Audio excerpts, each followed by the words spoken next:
Welcome to Murder Mile UK True Crime. This isn't a video, it's an audio experience. The only images you'll need for this episode are these. So close your eyes, open your mind, and savor the sounds of Murder Mile.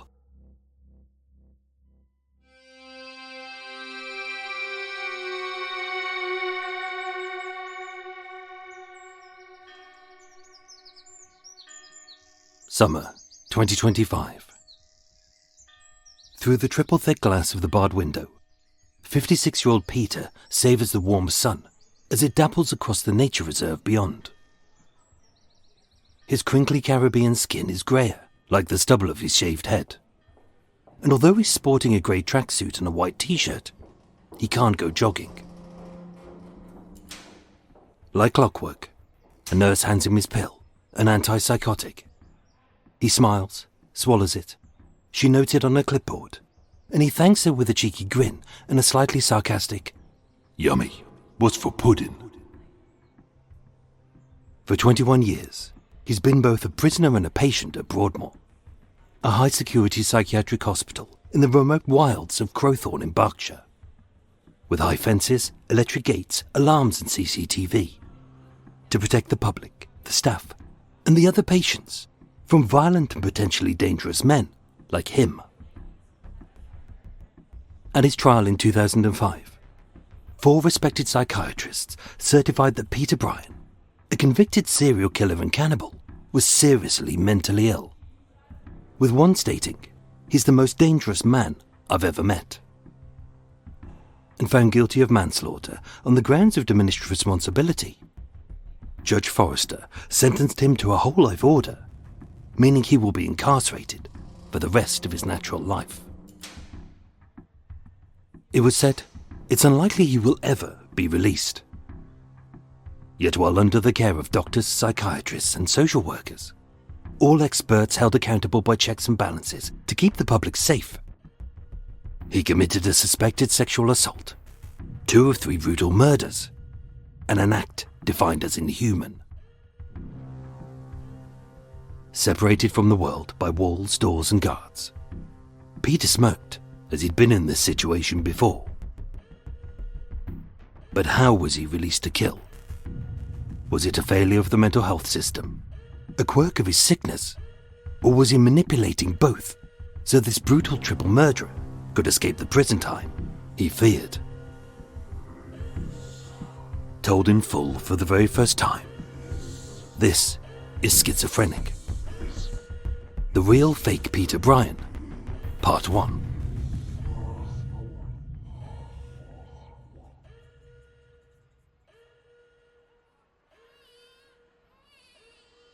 On the 4th of October 1969, at Newham General Hospital, East London, Peter Andrew Bryan was born. That year heralded a new era of technology, as 10 weeks prior, Apollo 11 had landed on the moon. Yet being surrounded by crumbling decay and squalor, Newham was the epitome of inner-city poverty.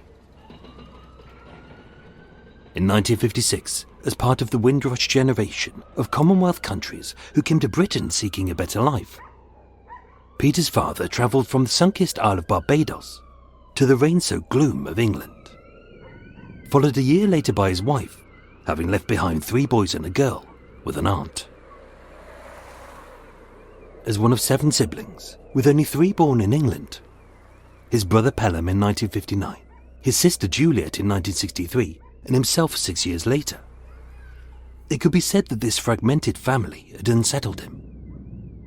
But as the youngest, not only was Peter his mummy's favourite, but she spoiled him rotten.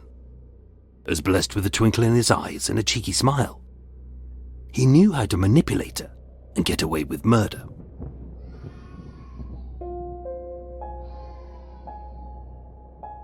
As a boy, Peter was calm, polite and laid back. He was always up for a laugh and had a sarcastic wit. But what his bubbly demeanour hid was the abuse they suffered. Peter was beaten, but spared the full force of his father's violence by his mother and older siblings who endured the worst. And although this crying child had his mother to soothe him? Did those beatings imprint a desire to make others feel his fear?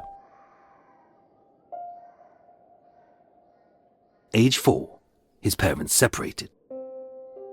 His father moved in with another woman, and although he later returned, to support them, his mother went out to work, leaving Peter, he says, with a childminder and often alone for long periods, as she flew to Barbados and Florida to see her other children. What he wanted was a family. What he found was the Boys Brigade, a Christian youth group which educated inner city kids in sports, arts, music and community spirit. But by then, the damage was done. From 1974, he attended Shaftesbury Junior School in Forest Gate, East London. Said to be sometimes smart and kind, but prone to quick tempers. Often the red mist would descend, but teachers dismissed this as a side effect of having few friends, being unhappy, and a sense of shame and embarrassment at needing extra reading lessons. He wouldn't know this until he was in his 30s, but Peter was dyslexic. In his own words, he said, "I was slow, unable to keep up." But he wasn't stupid, as his letters were always neat with very few mistakes, and doctors would say he was well-meaning and asked pertinent questions. Age 10, with only a minor developmental disorder, he was sent to a special needs school. And again feeling ostracized, he continued bullying the vulnerable, stating, "I enjoyed the power over weaker children." He pressured the girls for sexual favors, manipulated the staff, and pushed the boundaries. It began in his early years, but a running theme in the reports written about his life state to get what he wanted, he conned and manipulated people, primarily by telling them what they wanted to hear.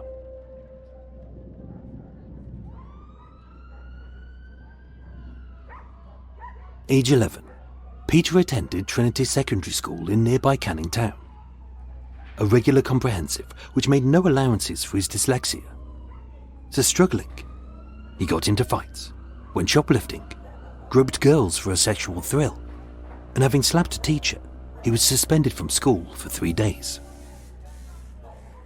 Unsurprisingly, age 15, with only a basic pass in woodwork, Peter dropped out of school. With nothing, not even hope, his new family had become a gang of teen misfits. Age 12, maybe due to peer pressure, he was drinking, smoking cannabis, and carrying a knife. Being boys desperate to be seen as men in the 1980s when action movies glamorized violence. They stole, sold drugs, and mugged the weak. As they said, it was something to do, and it built a feeling of power and excitement within us. But Peter wasn't an angry young man who sought revenge because he felt that the world hated him. He had plans. As a 5'9", barrel-chested brute with dreadlocks and a gold tooth, he could look scary to some, but from the age of 14, Peter had always worked. He had a paper round, he taught cooking at the local soup kitchen, and in 1983 he got a part-time job as a Sunday assistant at a clothes stall on Petticoat Lane Market, and at Omaka, the owner's 2 clothes shops on Shaftesbury Avenue in the West End and the King's Road in Chelsea. Omaka was a small business ran by the Shesh family, with parents Mahindra and Rashmid, also known as Michael and Rita, and their 2 children, Bobby and Nisha. For a decade, Peter had remained a loyal and entrusted employee and a friend who worked long hours, often 7 a.m. to 10 p.m., sometimes 7 days a week. And although his teenage years were difficult, as Jainists, they always preached forgiveness and non-violence. Peter was disadvantaged, yet he had every chance of being a success. But something bad had been brewing inside of him.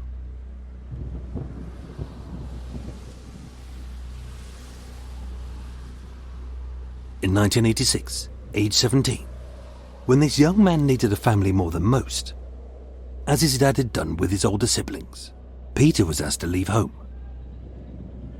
Abandoned and broke, he was living in a council flat at the Flying Angel, a former seaman's mission at 287 Victoria Dock Road in Custom House in London's Docklands. An industrial, crime-ridden sprawl overlooking the construction site of the new London City Airport. It's uncertain whether he was living there or squatting with two friends. But on an unspecified date, police attended a report of an incident. The unnamed victim, a male in his late teens, said that he'd been assaulted. A struggle had ensued, and Peter had tried to throw him from his 6th floor window. With only Peter reported as injured, suffering a deep gash to his head, and the victim unwilling to escalate it. No charges were brought, no police record exists, and Peter never discussed it.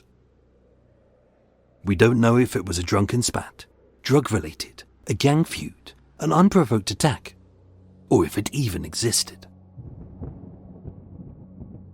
Knowing Peter's later crimes, several sources, perhaps incorrectly, list this as an attempted murder.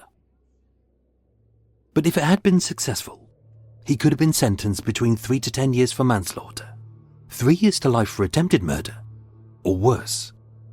As in 1998, the whole life order was introduced to the UK for the most heinous crimes with a sexual and sadistic factor, for which he would be sentenced to 18 years later. This may have been just a blemish on the unremarkable character of a teenage boy prone to outbursts of anger in an unrelentingly hard life. But no one knew what made him tick or tipped him over the edge. So by 1998, age 19, to better himself, he attended West Ham College and passed his GCSE resits in English and maths. News articles would later portray him as bad from birth. But he wasn't. He was trying to do well.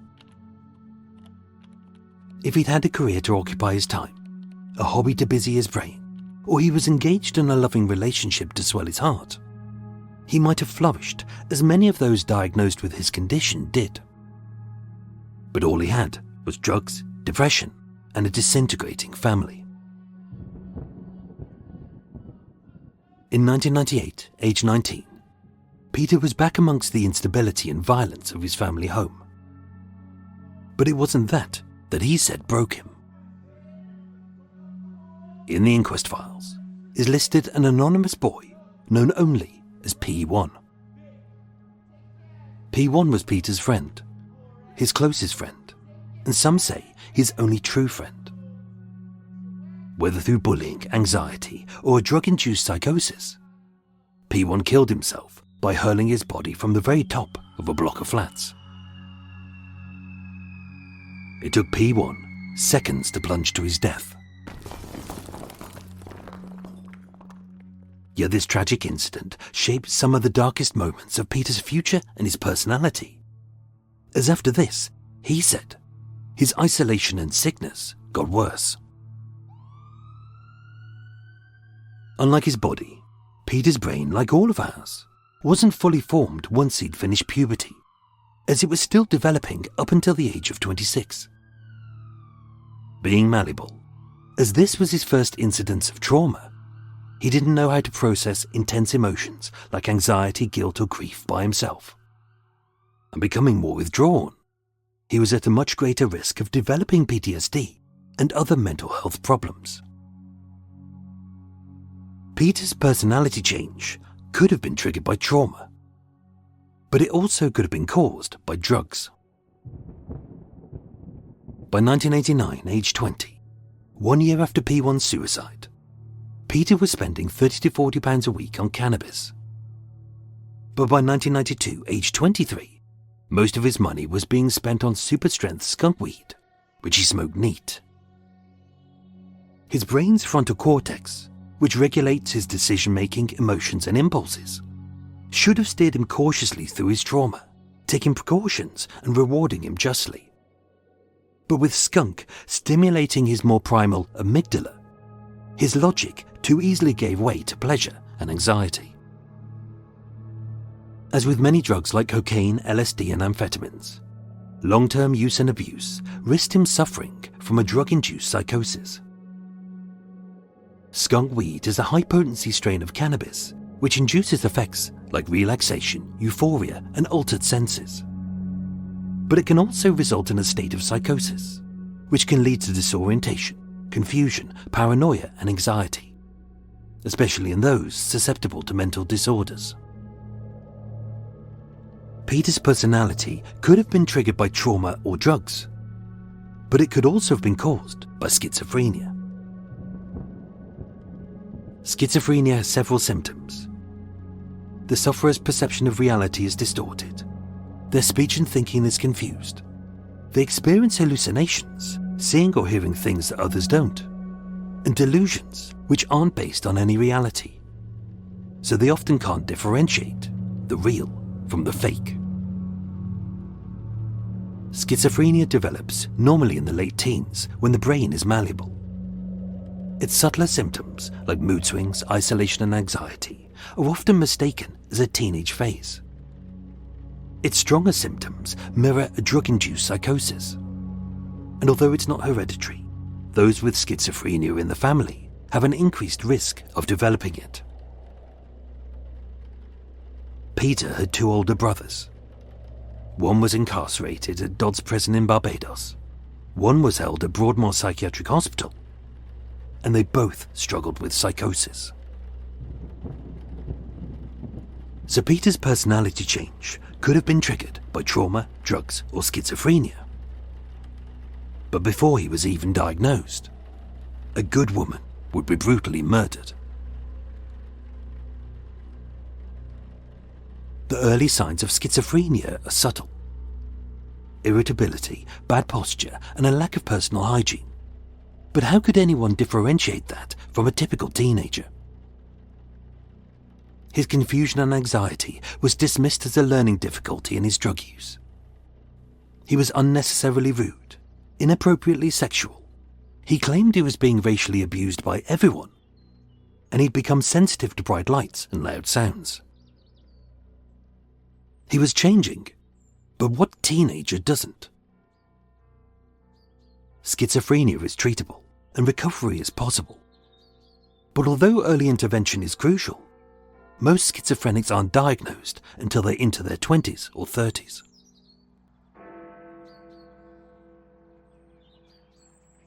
By the summer of 1992, when Britain roared to the cheers of the Queen's Ruby Jubilee, but was rocked by riots across many cities, 23-year-old Peter was in a depressive spiral. He was unkempt and erratic, not unlike most men with no money, no career and no girlfriend, who were stuck at home with their warring parents.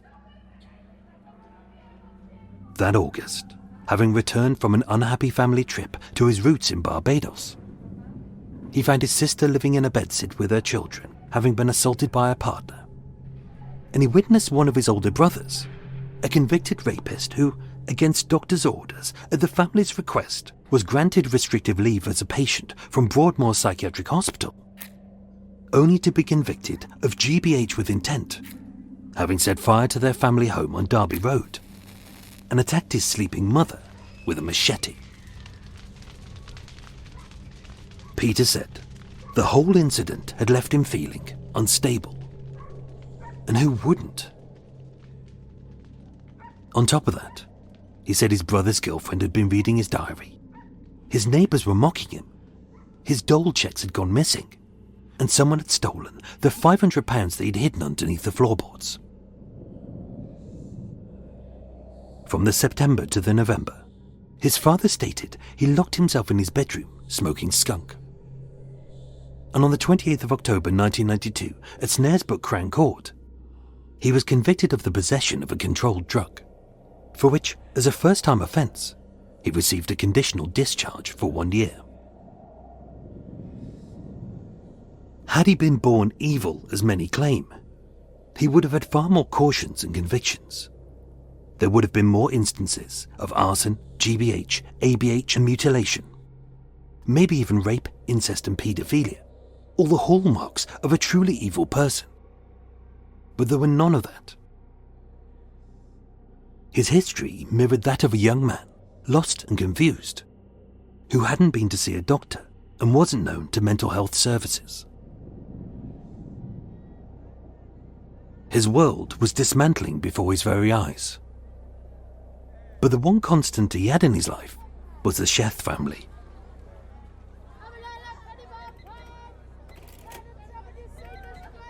Throughout, although ad hoc, Peter had continued to work at Omega, the clothing shop at 149 Kings Road in Chelsea, the small family business ran by the Sheths. In the 10 years he had assisted them, he'd become more than an employee. He was like family, who they embraced as their own, welcomed into their shop, and on many occasions had enjoyed meals with him in their home in the flat above. He was like a son to Michael and Rita, and an older brother to 12-year-old Bobby and 21-year-old Nisha. They liked him, they trusted him, and through his ups and downs, they had always supported him. They wouldn't dream of abandoning him in his moment of need, as what he needed was stability and love.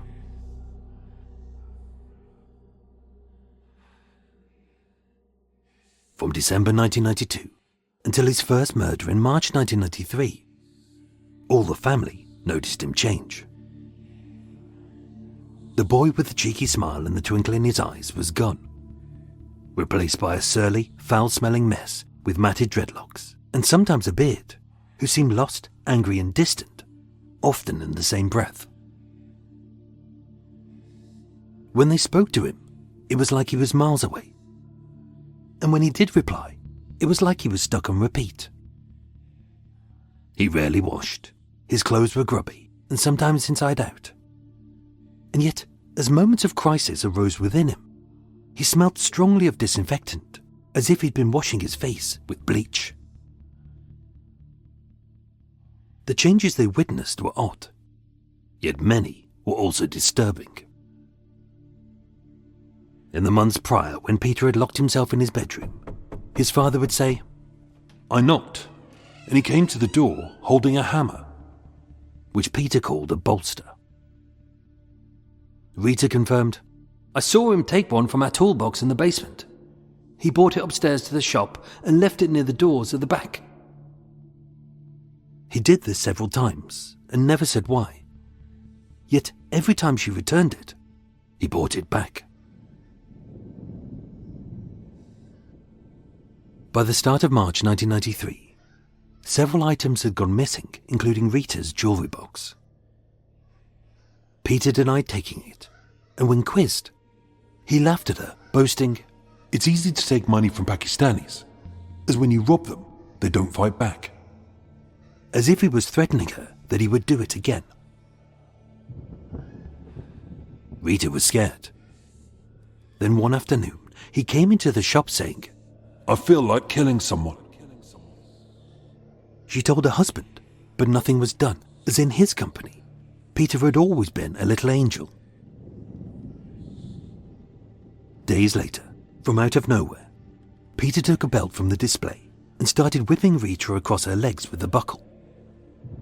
She began to dial the police, but he grabbed the phone, cut off the call, and fled. Half an hour later, he came back into the shop and apologized, where his words were heartfelt and his tears were honest. They knew he was troubled, and they wanted to help him. But on the 10th of March 1993, just 1 week before, having openly stolen a pair of boxer shorts, Nisha told her father, and Peter was sacked. Their 10 years together ended in an instant. They'd given him every chance, but he was too difficult to handle when Michael wasn't around, and with Rita not sleeping or eating, they did it gently. Peter bought her a jewellery box as a way to say sorry, and when he left, he kept in touch, and we were happy to hear from him. But that evening, Peter came into the shop when Nisha was alone, grabbed her hard by the wrist and said, "Your big mouth." Rita said that after that, I was very careful not to leave Nisha in the shop alone. And then it went quiet. Peter stopped coming in, and it was peaceful without him around. It was all a series of very unremarkable events, which led up to this serial killer and cannibal's first brutal murder. But nothing in this story is what it seems, or what many have claimed, including Peter.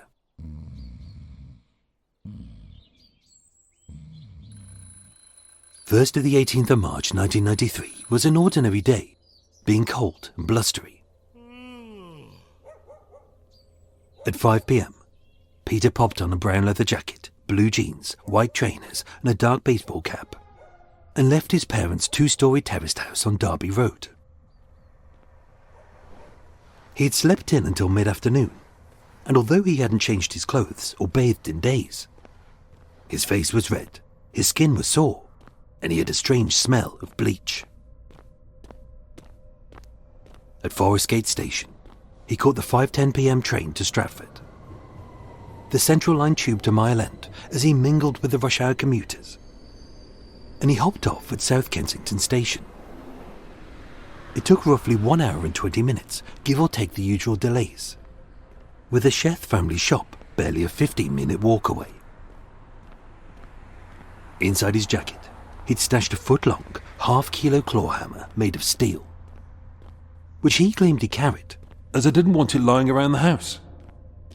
Yet, when later interviewed, he stated, "I needed more time to decide what to do, and I thought the walk might stop me from attacking Michael's chef." As in some later recollections, Peter said that Michael owed him £500, £600, and in one retelling, £1,600. Later he'd claim, "I went to a mate's house, smoked some dope and drank some wine, as I was feeling tense. I still buzzed when I arrived." Only tests told a different story. He also claimed, "A gang nicked my cap, so I smashed up one of their cars with my bolster." Only no cars were reported as attacked with a hammer that day. And as he walked to the King's Road, he also claimed, "I saw a lot of rocks and broke 6 windows, hoping the police would arrest me and stop him before he killed." Only on his route from South Kensington Tube Station, past Onslow Square and Sydney Street, every window remained intact. In fact, if he had set off at 5 p.m. and arrived at the shop at 6:30 p.m. as he stated, there was no time for any skunk to be smoked, cabs to be nicked, or windows of cars to be smashed. His timings don't stack up. At little after 6:30 p.m, Peter said he stood on a side street, pacing and mumbling. As at 7 p.m, like clockwork, the chef's clothing shop at 149 King's Road would be shutting. The street was bustling with traffic, the pavements were busy, and the bus stop was packed with passengers awaiting the 11, 22 and 394 buses. Directly across from Omaka, a queue was forming at the Chelsea Curzon, as Crush, a new movie starring Alicia Silverstone and Kevin Dillon, was showing. And next door, the Trafalgar pub was bustling with boozers. No sane person would willingly commit a murder at this time, in this place. But this was his plan. At 6:55 p.m, shifting nervously and sweating profusely, Peter watched as Rita left the shop and entered the black door to the flats above. Only she wasn't his intended victim. Michael didn't owe him a penny, and although he would state otherwise, he wasn't Peter's target. At 2 minutes to 7, Bobby removed the pavement sign from outside. But being just a kid, he meant nothing to this man who would later describe himself as a psychopath in the making. as with his claw hammer tightly gripped in his hand and his right ankle said to be tingling, the serial killer and cannibal Peter Bryan saw the girl he was here to kill. Their daughter, Nisha.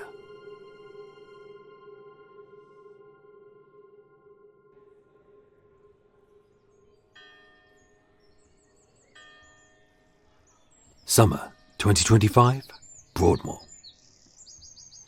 An older, greyer Peter stares out of the window of the psychiatric hospital he was told he would remain in for the rest of his natural life. 32 years after Nisha's brutal murder, which shocked the community, devastated her family, and traumatized her brother, who miraculously survived, you may expect that he would serve his sentence for that murder and attempted murder. And he did. He was arrested, tried, convicted, and imprisoned. Justice had been done. He was safely behind bars, under the care of doctors, psychiatrists, and social workers, all experts in their field, held accountable by checks and balances to keep the public safe, where he could never hurt anyone else, ever again. At least he should have been. Yet he would go on to commit a suspected sexual assault, 2 more brutal murders, and an act defined as inhuman. But was this a failure of the mental health system? A quirk of his sickness? Or was he manipulating both, so this brutal triple murderer could escape the prison time he feared? Part 2 of Schizophrenic, The Real Fake Peter Bryan, continues next week.